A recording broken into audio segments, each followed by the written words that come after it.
पेट के कृमि, पेट के कीड़े, ये छोटे बच्चों को भी होते हैं और बड़ों को भी ये प्रॉब्लम होती है। जिन बच्चों के चेहरे के ऊपर हल्के हल्के सफ़ेद सफ़ेद दाग से हो जाते हैं, गोल गोल चकत्ते चकत्ते हो जाते हैं, जो रात को सोते समय दांत किटकिटाते हैं ऐसे, और सोते सोते जिनके चेहरे से लार पड़ती रहती है, रात को सोते हैं तो जो है वो तकिया गीला हो जाता है, ये पेट में कीड़े के कारण से होता है, पेट में कृमि के कारण से होता है। और पेट में जब कृमि होते हैं तो शरीर कमज़ोर पड़ता जाता है, हीमोग्लोबिन कमज़ोर पड़ जाता है, आदमी का शरीर ही पूरा कमज़ोर पड़ जाता है। किसी किसी को तो बहुत लंबे लंबे कीड़े हो जाते हैं। इसके लिए क्या करें? इसके लिए आड़ू के पत्तों का रस 2-3 चम्मच पी लें। आड़ू के पत्तों का रस पीने से कीड़े मर जाते हैं। मरवा की चटनी खाने से पेट के कीड़े मर जाते हैं। जब भी पेट के कीड़े की दवाई दी जाती है तो कहते हैं कि भाई थोड़ा सा पहले मीठा खा लो और वो कीड़े जो है उस मीठे को खाने के लिए आएंगे, ऊपर से दवा खा लो। तो आप ऐसा भी कर सकते हो कि कोई भी जो है थोड़ा सा मीठा खा लिया, ऊपर से आपने थोड़ी देर के बाद ही आड़ू के पत्तों का रस पी लिया।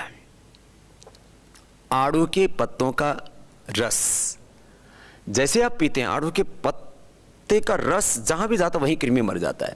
वैसे तो क्योंकि पेट में, आंतों में वहीं कीड़े होते हैं और वहाँ जो भी आप चीज़ औषधि के रूप में लेंगे वहाँ जाएगी, उसमें मीठा खाने की भी आवश्यकता नहीं है। आड़ू के पत्तों का रस का तो यहाँ ये भी प्रयोग करके देखा गया कि जिन जानवरों को, पशुओं को कीड़े हो जाते हैं, आड़ू के पत्तों को कूट करके उनका रस डालने से कीड़े तुरंत मर जाते हैं।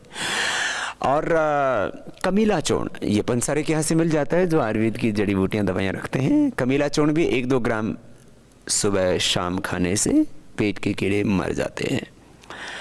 छोटे बच्चों को भी पेट में कृमि हो जाते हैं, उनको आप कमीला चूर्ण भी दे सकते हैं और उनको अरविंद आसव पिला सकते हैं और विडंग आसव पिला सकते हैं। अरविंद आसव और विडंग आसव पेट के कीड़ों के लिए बहुत अच्छा होता है बच्चों के लिए। और पेट की कृमि के लिए टमाटर खिला देते हैं थोड़े नमक के साथ, उससे भी पेट के कृमि मर जाते हैं। और जो है खट्टी छाछ पिलाने से भी जो है पेट के जो छोटे छोटे कीड़े होते हैं बच्चों के, वो मर जाते हैं। ये पेट के कृमि कब पैदा होते हैं? जब आपकी आंतें कमज़ोर होती हैं। आंतों को सबल बनाने के लिए कपालभाति प्राणायाम बहुत ज़बरदस्त होता है।